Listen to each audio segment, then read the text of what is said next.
Welcome back to AI with Sash. Today I am with Amogh, builder and co-founder of Human Behavior. Amogh, you do a lot of different things, so I'll let you introduce yourself with my first question, which is, who's Amogh? Yeah, I'm Amogh. I just dropped out of Stanford. I'm doing YC. Yeah, that's about it. I'm just been working full time. That's awesome. Let's start from the top. What is human behavior and what is the core problem that you guys are solving? So, human behavior, we're building an AI that watches your session replays. They're basically videos of actual customers using your product to help you understand like why they're staying, why they're leaving, why they're paying, just like what they're doing on your product itself. That's kind of the general gist, like the why behind analytics. What was the kind of like aha moment that led you to this idea, right? Did it come from a personal pain point or was it something that you guys observed in the market? But the way we thought of this idea was like kind of funny. So we got into YC and our part like during the interview, I think I'll get into this later. It was just like our partners did not like the idea at all. Like I was celebrating my friend after getting to YC. We were just like getting boba. And so I was there for like 3 hours, just like tweaking. I was like, we have no idea. Like, what are we gonna build? So we were throwing ideas for like 3 hours on the board and like randomly, like he brought up session replays and he's like, I'd pay you like a bunch of money if you could build an AI that like analyzes for me. So that's kind of where we left the conversation. We didn't like have an idea. Then I came back and I like texted all my startup friends from Stanford, was like, hey, what are your thoughts on an AI that analyzes your session replays? And that was like the first idea that we had where everyone was just like, yes, yes, yes. So I was like, okay, maybe I should like look into this a bit more. We spent like a week just like cold emailing every single person we know, got as much validation and conviction on this idea that we could. And then we're like, okay, let's just go with this. Can you go like a little bit deeper? What do you mean by session replays, just so that it's very clear to everybody? So a session replay, the way it works is that they're like recordings of customers using your product. So the way we do this is like a standard library on our web, and we recreate the DOM elements, the XY positions of like the cursor of like the user movements, and recreate the video. So then we have it's like basically a video for customer using your product. Like that's at the core. Yeah. How did you figure out that there was room for something like this in this space? I think there was always like this was going to be like eventually made. We just decided to do this right now. The way it currently worked was just like manual instrumentation.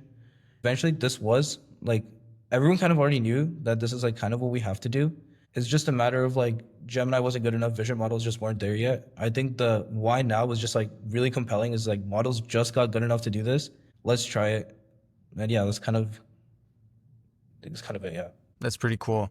And you mentioned that you guys got into YC. So was what I understand is this was not the first idea, but did the team pivot from something else or Yeah, how I did mean, it come about? we pivoted a lot. So we were basically working together as just like not even like co-founders, we're just like friends, like just hacking together like side projects. We made a bunch of stuff like Test My Hinge, like random projects just for fun. And we decided to apply to YC on just like a whim. Like we kind of always knew that we wanted to do like a official startup. But yeah, like do you want to know the ideas that we applied with or Absolutely, yeah. so we applied to YC with like an AI accounting thing, and like, what do I know about accounting? It just seemed like something like, oh, it's like an old space, like QuickBooks sucks. So we were just like, my co-founder was actually like a cracked accountant. So we're like, okay, product like founder fit, like, accounting sucks. Turns out that was not a great idea. Like even though he was an accountant, first of all, accounting is just not like I'm not passionate about it.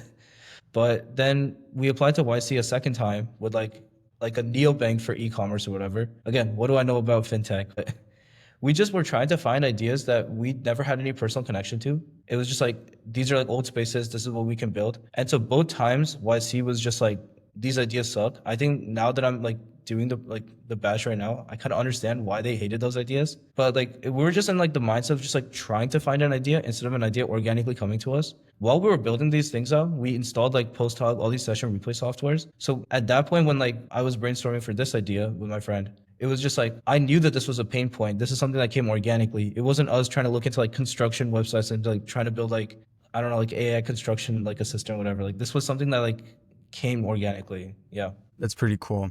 Walk me through the earliest version of human behavior. What did like V1 look like if you have a V1 already? I mean, this is the earliest version. I mean, the way it works is the core tech is just we have an AI like Gemini that watches your session replays, creates tags, creates events, and based on that, we can do a bunch of cool stuff, right? Which is like funnel analysis, see where people are dropping off from one point to the other. We can use natural language to query up sessions. So like some people already have hypotheses about why people are dropping off. So you can just like search up like, okay, show me videos where my customer did X, Y, and Z. See those videos, see those problems. Another thing is just like tagging like 404 pages where things crashes. So our AI, like once it starts tagging those things, we can create issue tickets.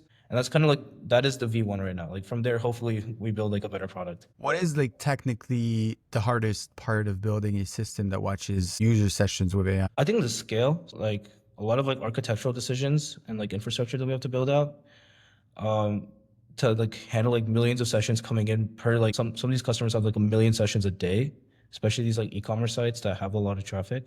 That's been really hard. Gemini hallucinates quite a bit. I like to give a shout out to another YC company in our batch, Blacksill. They kind of sat down and wrote a bunch of like our architecture and gave us a bunch of advice on that. So yeah, I'm me personally, like building it up to like that level of scale. I've never done that, so it's been really really hard getting that right. I can only imagine. How did you guys approach that problem differently than, the traditional event-based analytics, if you will? So traditional analytics, the way they're doing, like for example, like post hog, mixed panel, especially mixed panel, right? You have to set up like instrumentation yourself, have like event listeners, trackers. So a lot of time when your app changes, you have to like basically re-engineer your like analytics, which is quite annoying. Our whole approach was just like we want to basically have a human. Normally people watch your session replays, right? We just want to get rid of the human part and just have an AI do it. So I don't know if that answered your question, but No, absolutely, it does. How did you, or how are you guys validating early on that this is actually useful to product teams, right? Any insights that already surprised you from people you've talked to? wait, actually, yeah. The way we validated was just beg for calls, just like, please talk to us, please talk to us. I think even before we decided to build even a fraction of the product, we talked to over 100 people easily who were not just like random people, like 100 people at like product teams at like Fortune 500 companies, unicorns. The way we got in touch with them was just like cold emailing, begging, like, please respond to me, like follow up, follow up, follow up. It was really annoying. I feel bad for those people, but we just needed to get those conversations in. And I think at first we came in with like a very like rudimentary idea of what the product would be, which is an AI that watches session replays. What do we do with that, right? So these product managers are like, okay, I spent 2 hours a day creating these graphs. If you can make those for me, that'd be helpful. I spent a few hours a day looking at individual user journeys. If you can cluster them for me, that'd be like very helpful. So 100 conversations, we sat down and we made like, we just have like a huge whiteboard and still there. After every call, I used to go on the whiteboard and just write like 4 or 5 bullet points of what we learned, 4 or 5 bullet points, and then tally them based on like what other people were saying. So like if I sat on 5 calls and all 5 of them said the same thing, that thing was just like tallied up. We know that this is like the one thing we need to work on. So that's kind of what we did. And I know that YC is very, very strong about talking to users before you even start building, right? And this is what I'm hearing.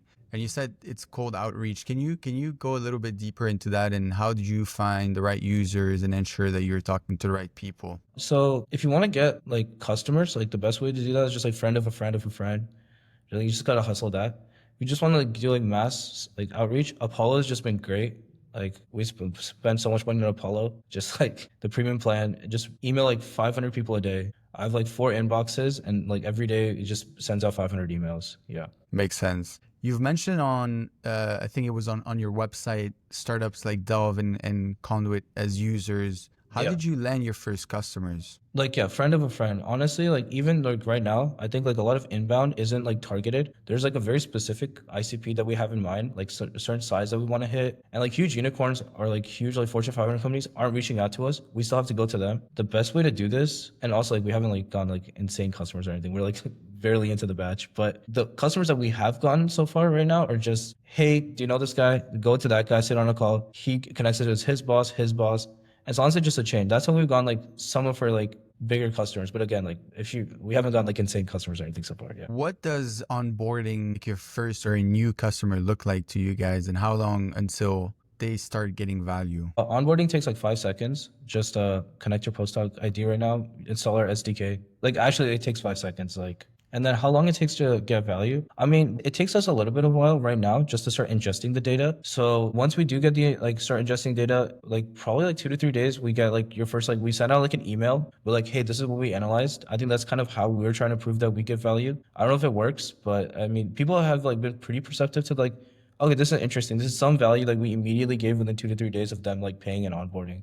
But onboarding itself takes 5 minutes. And then everything, I think the thing that we're betting on is just like we have a Slack channel. We're up 24/7. So if they have any questions, we try to answer them. They have any like analytics, like stuff that we could do for them. We're sitting down and like working side by side with them as basically consultants right now. And then also they have access to the platform. So like it's been like, that's how we've been like able to prove our value, just like 24/7 availability and then like an email within 2 to 3 days. That's awesome. So you guys are almost co-creating with the users, is what I'm hearing. Have Yeah. you found that any specific types of product or teams where human behavior works especially well, or not at all yet? Yeah, I mean, I think it should work pretty well for like almost all websites. I'm gonna always gonna say that. I'm gonna plug that in.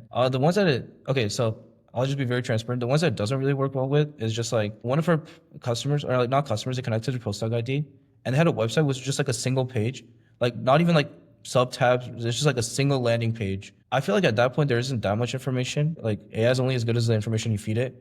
They had like a bunch of customers, like people like viewing their page. All we could do was just like figure out to the depth they scrolled and whether they clicked the button that led to the Stripe link, which also wasn't connected on their website. So we can't even tell whether they checked out or not. So at that point, it was just like it was a single website. There's nothing much we could have done, but yeah, at that point, it's not that helpful. How do you, because I'm sure there is some privacy, side to this. How do you handle the privacy and compliance side of this? And given you're watching user sessions, right? Yeah, I mean, technically, we're not watching any users. Like, we're recreating the DOM elements. But I mean, you mentioned Delve. We already have SOC 2 compliance. We follow industry best standards, right? Like, we have like if you read like our like terms of service or whatever, it's like we had like lawyers and stuff like data retention policies and all that like fancy stuff. How we're storing data. Like, there's a bunch of different stuff that we have to do. But yeah, I mean, it's like we went through all the checks and follow best practices. Yeah. Awesome. Let's talk a little bit about YC. Why did you apply personally, and what was it like to interview for YC? I mean, I applied to YC just because like YC is YC. Like, there's no point in not applying. Everyone applies. Like, it's great. I'm a first time founder. Like dropped out of college and stuff, so I don't have like huge like industry backing or whatever. Right? Like YC puts you in that like Silicon Valley circle. So like obviously it makes sense to apply to YC. How was the interview? It was stressful. Like, I'm not even gonna lie. That shit was stressful. It was like the way this interview is structured. Do you want to get into that or? Yeah, absolutely. So the way the interview is structured is like it's 10 minutes and they don't ask you anything like insanely difficult. Like, they're not trying to like trip you. Like, they want you to succeed. They only ask the basics, like what are you building? What are the competitors? Like, genuinely the bare basics for them to know that like you know your shit, right?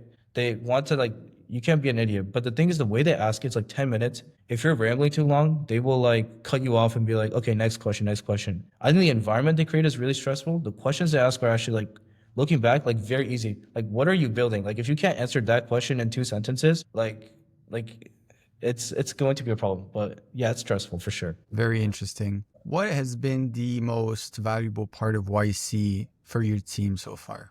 Okay, the advice is great and all, but I think the most important thing is the community. I think building a startup is like quite lonely. It's just me and my co-founders most of the days. I think YC, the greatest asset is like the community, the network. Like, for example, I mentioned the Blackstone guys. We're stuck with a lot of like infrastructure stuff that we didn't get. Another YC company came in, they're like, they didn't even charge us. They're like, yeah, we'll just like help you code this out, right? Yeah, it's just been like the community. And also, it's like not lonely. There are events, like you get to meet people. Other YC companies help you out a lot. YC deals have been quite helpful. Like, you just get like free AWS credits, like free OpenAI credits. Like, yeah, who's gonna say no to that? How is because I know you're a first time founder. Sorry. How has been being in YC change maybe your approach to product or company building, if at all? Wait, it's actually YC. That's like they've been huge with that. Like, I think YC has like changed me as a person. Honestly, like I'm not even joking. So YC has like this thing. Like, I think a lot of people underappreciate this, but they focus on the fundamentals. Like, that's all YC, right? This sounds so simple in retrospect, but build something that people want, talk to customers, focus on product. These seem like very obvious things, but people don't actually like implement it. Me personally, like even we sometimes just like lose track. Our YC partners like build something people want. Why are you building out this feature, right? Why are you getting stuck in this? I think it's like running lean experiments is something huge that I learned in YC, which is like we used to waste so much time trying to like build out one small feature. Instead, build it, give it out to the customer. Do they even like it? Because running lean experiments, build something what people want. What else? Yeah, because when I was at like Stanford, like, when you look at like startups and you talk about them, a lot of times like what we talk about is like launch, how much you're raising, like branding, all like the sexy stuff. But in reality, like no one really cares. Like, if you're not solving a real problem or whatever, like it doesn't matter how cool your website looks or like whatever. Like, it doesn't matter. It's just yeah. You're talking about lean experiments. For those who don't know what that is, could you explain a little bit? Yeah, it's just like shipping really quickly, like talking to customers. They say build something out instead of building something that's perfected. I could be wrong about this, but this is my understanding. Instead of building something that's perfect, build something that kind of works. Give it out to your customer. Do they even like the feature? Is this something they want? Iterate quickly with them. I think that's kind of what I mean by like that's like my understanding of lean. Love that. Did you guys raise money before YC, during, or like is it going to be after? And what is your fundraising strategy and what worked for you guys? Honestly, right now I'm probably like the best person to ask about it because we haven't started fundraising. Like, actually, we did raise a little before YC and got like an angel check during YC from like someone. But the way we raised before was just like I ran a hacker house my freshman year summer with just like me and my Stanford friends. The guy who funded the house is just like been a real one since day one. He like introduced me to all my co-founders. I'd been meaning to do a startup. He was like our first believer. He gave us conviction. I think at that point it made sense. Like I didn't know anything about equity or startup, and he was like another Stanford alum, like runs a legit fund. I was like, you know what, I'll take money. We'll see how this goes. And he's been like the entire fund has been very supportive. They do a lot of customer intros. Yeah, I mean, like I'm happy to give whatever equity if that meant like he helped us find our initial team. First believer, been supported since then. But yeah, we did take money before, yeah. You mentioned he helped you found your co-founder. How do you see that people, do you think that people usually struggle to find a co-founder? And if so, how would you advise them to go out and find one? Again, I'm not the best person to ask about this. I'm like pretty introverted. I don't meet that many people. I think I was very fortunate to meet my co-founders. They're like the best people in the world. Genuinely, like whatever the positive superlative you can think of, like my co-founder is even better than that. I think the co-founder dynamics are like the most important thing. Like I think you'll see like some statistic, like most startups fail not because like the idea sucks or the product sucks or whatever. It's just co-founder disputes, and that's the main reason.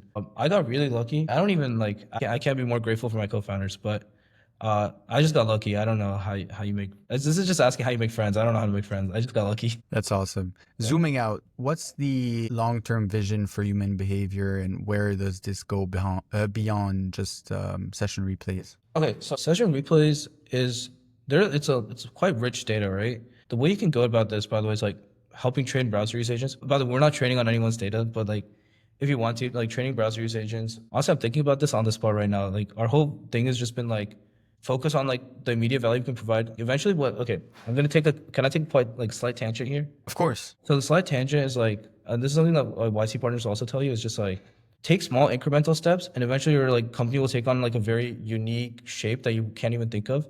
Like Google started off as a search engine. Now they're building like Pixel. Now they're like doing everything. Amazon started as a bookstore. Now they do AWS. Now they do everything. So you don't even know the shape your company will take. Just like focus on like the next like 3 months, next month. How can you like slowly provide more and more value? However, if I'm just brainstorming ideas right now on what we can do with session replays, like AI IT would be huge, right? Like you have data on how people get stuck. Some guy's rage clicking, like a cursor pops up and it'll be like, okay, hey, I think you got stuck here. Like, are you trying to find like this page or whatever? Like that could be cool. AI quality assurance, like recreating errors or whatever, that could be huge. Like training browser use agents. What else could we do?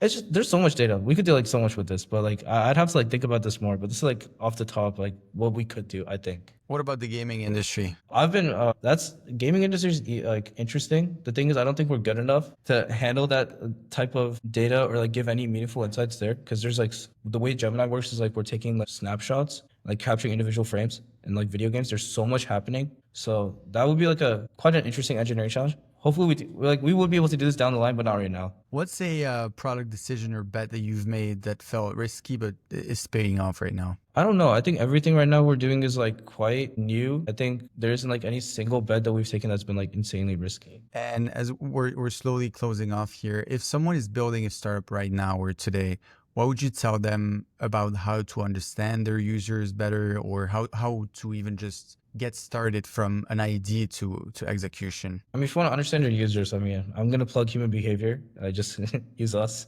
How do you go from like idea to execution? Oh wait, okay. So this is something that like, okay, first of all, I should not be giving any advice on like how to build a startup because like I haven't built like a huge one myself. But like based on the advice from people who know more than me, it's like you should not build until you've talked to a bunch of people, until you have like already like validation through like contracts or money that people want to buy this thing. And yeah, I think that's like the biggest thing. So you shouldn't even start building until you have like insane validation. And then when you do start building, you should build in parallel with your like early adopters, keep iterating, keep getting feedback. But again, anything I say in this call, like I'm just gonna put like a little asterisk. I haven't built like a huge successful startup, so like I don't know what I'm talking about. What does validation look like? It's like for me, it's like overwhelming. Yes, yes, yes. We want this. We want this. Like even if your product sucks, one thing we notice is like if you're solving like a hair on fire problem, people are willing to forget about all the bugs, like your onboarding like stuff just fails or whatever. As long as they're like, okay, this is like a hair on fire problem. I have like a million replays. I can't get through all of them. They're solving a problem for me. I'm willing to pay as like okay, not pay as much as possible, but like I'm willing to pay for this even if the product isn't finished. I think that's like something that's been quite validating for us. Again, I'm obviously going to be bullish on my product, but yeah. Very, very cool. Amogh, I appreciate all of your insights and your time today. I want to give you the floor if you have anything to share that maybe you didn't have the chance to. So just the floor is yours. Yeah, I mean, if you're a first-time founder, apply to YC. I think it changed my life. And if you're like an actual company who's watching this, check out human behavior. We'd love new customers. Yeah. Thank you so much, Amogh. Okay. Nice meeting you.